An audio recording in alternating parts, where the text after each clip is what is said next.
Brakte Yahweh, Brakte Yahweh Shai, Brakte Yahweh, Brakte Yahweh Shai, Brakte Yahweh, Brakte Yahweh Shai. All praise unto Yahweh Hashem Yahshai Wahara Kakadash. The bonus unto the apostles of Great Millstone. Ownership of us that be pushing this truth in sincerity throughout the four corners of the earth. This is gonna be a relatively short video.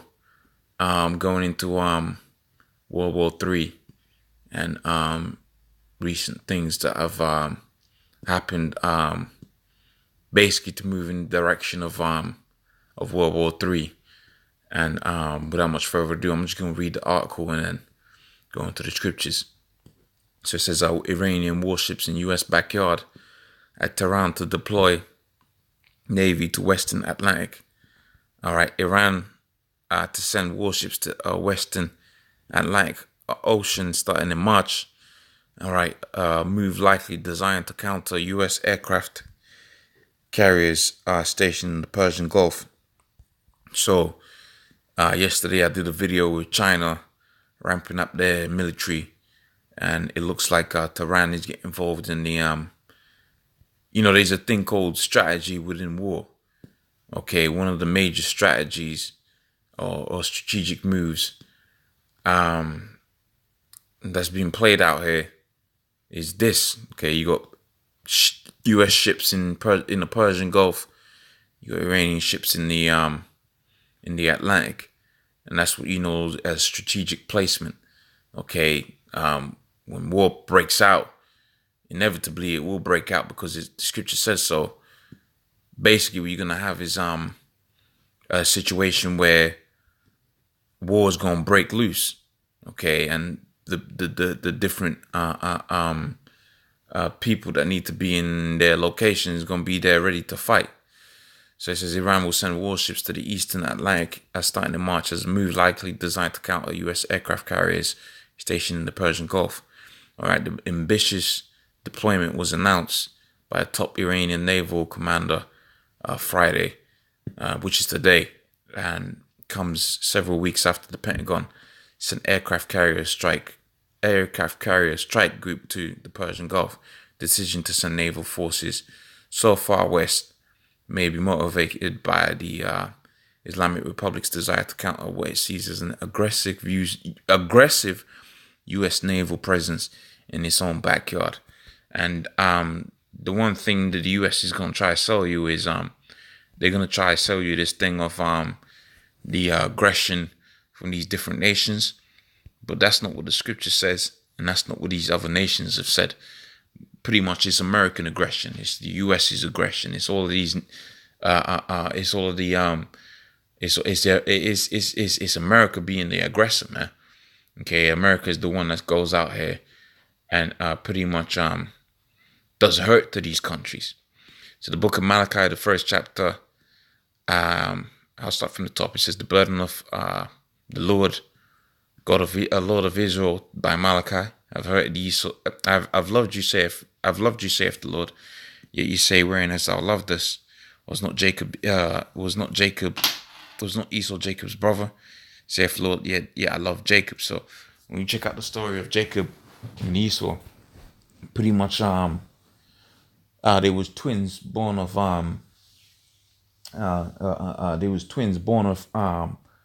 the man Isaac, of which when you go into the scriptures, you understand reincarnation. That was the Lord, Yahushai.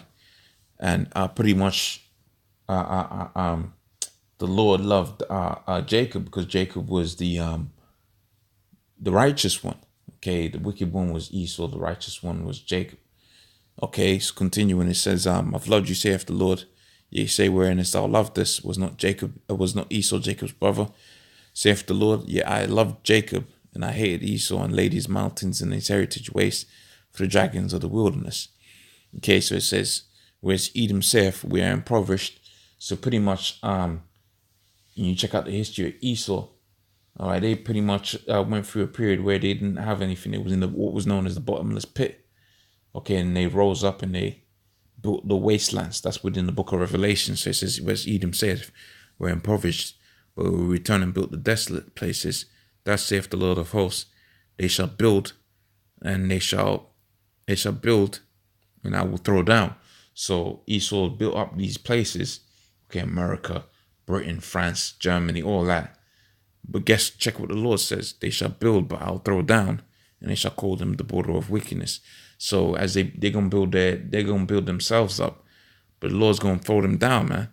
Okay, the Lord's gonna throw them down, and the Lord, it was gonna be known as the border of wickedness, and the people against whom the Lord have indignation forever. So the Lord's got a perpetual hatred against Esau. Okay, and as he's heading towards the end of his reign, you're seeing these different countries that the scriptures speak about coming up against Esau. They're coming up against Esau, man. Okay, they're coming up against Esau. All right, you got Iran getting prepared, China getting prepared, and all these different countries that are getting prepared to come up against Esau. It says, they shall build, but I'll throw down, and they shall call them the border of wickedness, and the people against whom the Lord hath indignation forever. All right, let's move on to the book of Habakkuk.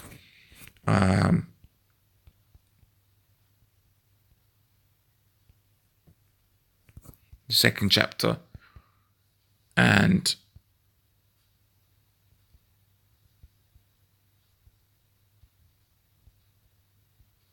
we go straight to the point. Habakkuk 2.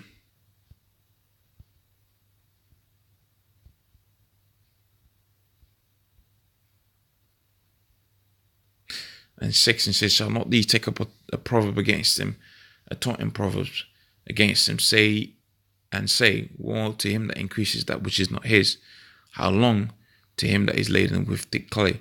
So, you know, a lot of these nations, they're going to come up against Esau pretty soon, man. All right. Let's go to the book of Isaiah, the 14th chapter, and hit some precepts from there. Isaiah 14. And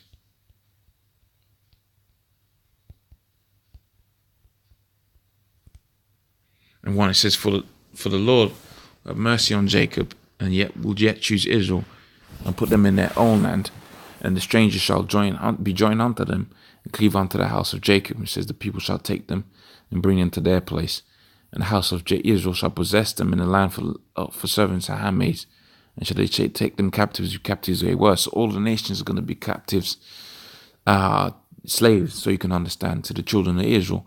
And it goes on to say, and they shall rule over their oppressors. It shall come to pass in that day, the Lord shall give thee rest from thy sorrow, and from thy fear, and from thy hard bondage wherein thou wast made to serve. Now it starts with America being destroyed. That's why you got China getting prepared, and Iran getting prepared, and Russia getting prepared. That thou shalt take up this proverb against the king of Babylon, and say, how hath the oppressor seized, and the golden city seized? The Lord hath broken the staff of the wicked. So the military advantage that America had, that's going to be broken down, man. A lot of these nations are going to be coming up with their own so-called military advantage against Esau, man. Okay, he who smote the people with a continuous choke. All right, he that ruled the nations in anger is persecuted and unhindereth. So when Esau's persecuted, nobody gonna stop them, man. Okay, the earth is at rest and it's quiet, and they break forth into singing. So when Esau's destroyed and taken out that position of power, everybody's gonna be happy. Everybody's gonna be in a position where they're gonna be happy. They're gonna be rejoicing at Esau's downfall, and everything's gonna be sweet, because the man that brought the world to its knees is gonna be removed, man. 9th verse, hell from beneath thee is removed to meet thee at thy coming, and it stirreth up the dead for thee. All right, even all the chief ones of the earth, it raised up from their thrones, all the kings of the nations. 11th verse, thy pomp is brought down. So they had that mighty military that nobody could touch, but now it's like nothing. Everybody's got a good military now. Okay, that pomp is brought down. Okay, the noise of thy vows, the worm is spread underneath thee. How art thou fallen from heaven, O Lucifer? Okay, son of the morning. All right, how art thou brought to the ground, that didst weaken the nations? Okay, because they weakened the nations when they was bombing the hell out of them. But now these different nations, they got their own armory, so to speak. They're stepping their game up. For thou hast said in thine heart, I will ascend into heaven, I will exalt my throne above the stars of heaven, I'll sit upon the mount of the congregations, I'll ascend above the heights of the clouds, I'll be like as the Most High. Yet thou shalt be brought down to hell, to the sides of the pit. They that see thee shall narrowly look upon thee, and consider, saying, is this the man that made the earth to tremble, and did shake the kingdoms? Okay, so, when all is said and done, Jesus is going to be narrowly looked upon, and people are going to say, is this the person that brought the whole earth to its knees? And that all starts with World War III. Obviously, that's going to lead to the chip and so on and so forth. But is this the man that made the whole earth to tremble, man? Okay, so with that, hopefully that was a edification. With that, I'm going to say, oh, praise unto Yahbashim Yahshai Waru Kakadash, the bonus unto the apostles of Great Millstone. I should brothers that be pushing this truth in sincerity. Shalom.